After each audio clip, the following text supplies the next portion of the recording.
તૂટેલા ફૂટેલા નેશનલ હાઈવેને લઈ કચ્છમાં 45,000 વાહનોના પૈડા થંભી ગયા. કારણ હતું નો રોડ નો ટોલના નારા સાથે શરૂ થયેલું ટ્રાન્સપોર્ટરોનું આંદોલન. ટ્રાન્સપોર્ટરો માટે આજે બ્લેક ડેના બેનરો સાથે વિરોધ કર્યો.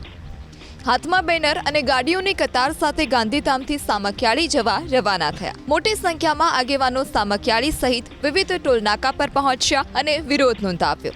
તો મુન્દ્રાના રાશાપીર સર્કલ પર વિરોધ પ્રદર્શન કર્યું. બિસ્માર માર્ગને લઈ કચ્છ ટ્રાન્સપોર્ટર એસોસિએશનના વિવિધ મંડળો જોડાયા. 5 રાષ્ટ્રીય 2 રાજ્ય ધોરીમાર્ગ પરના કુલ 7 ટોલ પ્લાઝા માટે પરિવહન વ્યવસાય કરતા લોકોએ વિરોધ નોંધાવ્યો.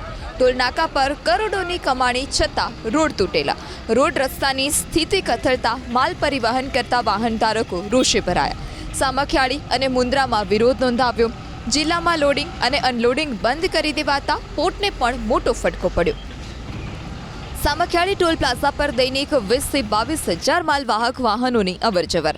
દરરોજ લગભગ 80 લાખથી વધુનો ટોલ ચૂકવવા છતાં વાહન ધારકોને રસ્તા સારા નથી મળી રહ્યા. અનેક રજૂઆતોના અંતે વાહન ચાલકો આંદોલનના માર્ગે.